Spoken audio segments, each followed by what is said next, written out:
Olá, bom dia! Estamos de volta com mais uma edição do Acontece Agora, trazendo notícias importantes do Brasil e do mundo desta terça-feira para você. A conta de luz pode ficar mais cara este ano. Segundo a Agência Nacional de Energia Elétrica, o aumento pode ser o maior desde 2018. No momento, a estimativa da agência é que o aumento fique em cerca de 13% em 2021, mas o percentual cairia para 8% com a devolução aos consumidores de uma parte dos 50 bilhões de reais cobrados a mais nas contas nos últimos anos. Mesmo assim, o aumento de 8% continuaria sendo o maior desde 2018, quando a alta média das tarifas foi de 15%. Esse forte reajuste nas contas de luz viria num momento em que o país ainda sofre com os reflexos da pandemia de Covid-19 na economia. E vários fatores contribuem para essa elevação das contas. De acordo com a ANEEL, eles vão do maior uso de termoelétricas até o câmbio. Segundo André Peptoni, diretor-geral da ANEEL, estudos já estão sendo feitos para que as medidas adicionais aliviem a pressão sobre as tarifas de energia. E um avião com 2 milhões de doses da vacina de Oxford, em parceria com a AstraZeneca, chegou ao Brasil nesta manhã. As doses chegaram ao aeroporto de Guarulhos e devem ser encaminhadas para o Rio de Janeiro, onde serão entregues para a Fiocruz, que fará a conferência de temperatura e integridade da carga.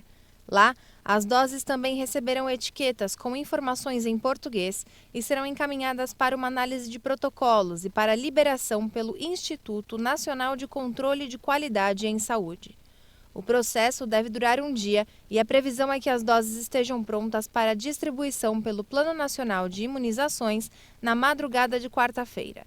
Ainda não há previsão para a distribuição do imunizante. Em São Paulo, o Instituto Butantan comunicou que cerca de 3 milhões e 400 mil doses da Coronavac serão entregues até a próxima semana. A expectativa era da liberação em remessas, cerca de 400 mil doses por leva, mas o Instituto informou que mais de 1 milhão de doses já estão prontas e podem ser distribuídas. No sábado, mais 2 lotes do ingrediente IFA serão entregues e a previsão é que cerca de 2 milhões de doses sejam produzidas pela Fiocruz. E já que estamos falando sobre vacinas, vamos aos números dos vacinados aqui no Brasil.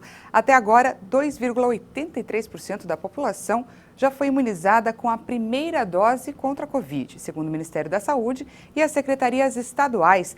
Mais de 6 milhões de brasileiros foram vacinados, enquanto cerca de 1 milhão e 294 mil pessoas já receberam a segunda dose do imunizante. E já faz mais de um mês que o Brasil registra mais de 1.000 mortes diárias, 33 dias para ser mais exata. Vamos ver como está a situação da pandemia em todo o Brasil. Em 24 horas foram registradas mais 639 mortes pela Covid-19. E o Brasil soma até agora 247.143 óbitos. Também foram confirmados em um único dia, segundo o Ministério da Saúde, 26.986 novos diagnósticos. E no total já são mais de 10 milhões e 195 mil brasileiros contaminados. A média móvel de mortes nos últimos 7 dias está em 1.053. Apesar dos números, o país aponta uma estabilidade na variação da média móvel em comparação com 14 dias atrás, ainda que em patamares elevados. Já a média móvel de novos casos está em 46.921 novas confirmações diárias, o que representa uma pequena queda. Agora, no mapa, podemos ver melhor como a pandemia evolui por regiões.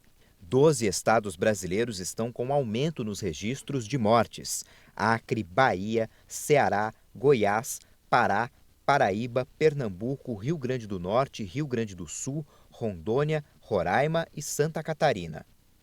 Outras 11 unidades da federação apresentam estabilidade: Alagoas, Amapá, Distrito Federal, Espírito Santo, Maranhão, Mato Grosso, Minas Gerais, Pará, Piauí, Rio de Janeiro e São Paulo. 4 estados estão em queda: Amazonas, Mato Grosso do Sul, Sergipe e Tocantins. E no mundo todo, segundo a Universidade Johns Hopkins, já são mais de 111 milhões e 773 mil casos confirmados e 2 milhões 475 mil pessoas não resistiram às complicações causadas pela doença. E com o preço dos combustíveis subindo, é importante saber como economizar, encontrar alternativas. A nossa reportagem foi conversar com um especialista em manutenção de carros, que deu várias dicas sobre o que fazer para gastar menos. Vamos conferir. Encher o tanque do carro está pesando cada vez mais no bolso do consumidor. Desde o começo do ano, a Petrobras reajustou os preços mais uma vez. Para se ter uma ideia, em maio de 2020, o preço médio da gasolina no estado de São Paulo, na bomba, era de R$ 4,01, enquanto o diesel custava R$ 3,20. Agora, em fevereiro de 2021, o preço da gasolina saltou para R$ 4,61 e o diesel para R$ 3,68. Apenas em 2021, a gasolina já subiu o preço 4 vezes. E como fica o consumidor? Abasteço quase que diariamente e eu vou ter que deixar meu carro em casa, porque está um absurdo o preço da gasolina. Ontem eu pagava R$ 4,30, hoje eu estou pagando R$ 5,00. É um absurdo. Olha, realmente é um absurdo, né? Porque quando aumenta o combustível, aumenta tudo, né? Aumenta o pão, aumenta o açúcar, aumenta o feijão. Eu gasto o meio de transporte próprio para poder trabalhar diariamente. Eu gasto cerca de 30 quilômetros para vir, 30 para voltar e um tanque de gasolina por mês. Então, eu já estou começando a rever a necessidade de vir de transporte público, que ficará mais econômico. Encontrar alternativas para gastar menos é o que todo mundo quer. E acredite, existem formas de fazer isso. Mas a economia não está só na escolha do posto com o combustível mais barato. Você sabia que o modo como dirigimos o nosso carro e como cuidamos dele também interfere diretamente na economia do combustível? A manutenção do veículo pode alterar a autonomia dele, independente se é abastecido com etanol ou gasolina. Começa por aí, a parte de forma de condução. Como que você vai dirigir o veículo, né? Então, menos acelerações, freadas menos bruscas, você consome menos combustível. Dica, vidro aberto também consome mais combustível. Ar-condicionado consome mais? Consome. Os carros mais antigos eram em torno de 5% a mais. Os carros mais modernos, entre 1% a 2%. Então, houve uma melhora significativa nos carros mais novos, também no consumo de combustível quando você usa o ar-condicionado. Uma coisa que todo mundo esquece. Não é só procurar o combustível mais barato, é calibrar os pneus do carro.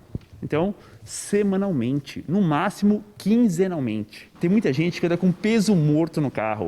Não estou falando de pessoas, não. Estou falando de um toco de madeira, uma caixa de ferramentas enorme, furadeira. Não. Tudo que é peso a mais nos carros vai aumentar o consumo. Tanto é que tem muito carro que o paralama, o para-choque, é tudo de material plástico. Tem carro que até o capô é de material plástico. Por que isso? Que a montadora quer economizar? Não, quer deixar o carro mais leve.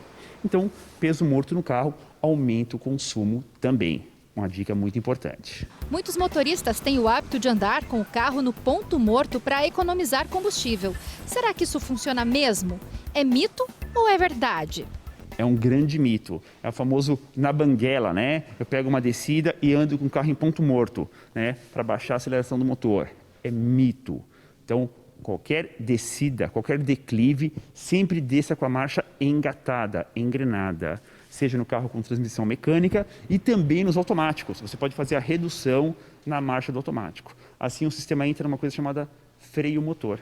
Eu vou usar menos o freio, porque a redução da marcha vai segurar um pouco o carro e o carro inteligente, na injeção eletrônica, né, aqui temos o computador, que é o módulo da injeção. Ele entende que se você está usando o freio motor, sobe o giro do motor, você não está acelerando, ele corta o combustível. Então é capaz de você descer toda a serra praticamente sem gastar quase que uma gota de combustível. Agora você já sabe, manter o carro em boas condições de uso pode significar a tão desejada economia no bolso. Dicas valiosíssimas, né? Espero que você tenha anotado, se não, corre lá no YouTube. Essa edição fica por aqui, você confere mais informações à 13h com Renato Diniz. Muito obrigada pela companhia, um ótimo dia para você e até amanhã.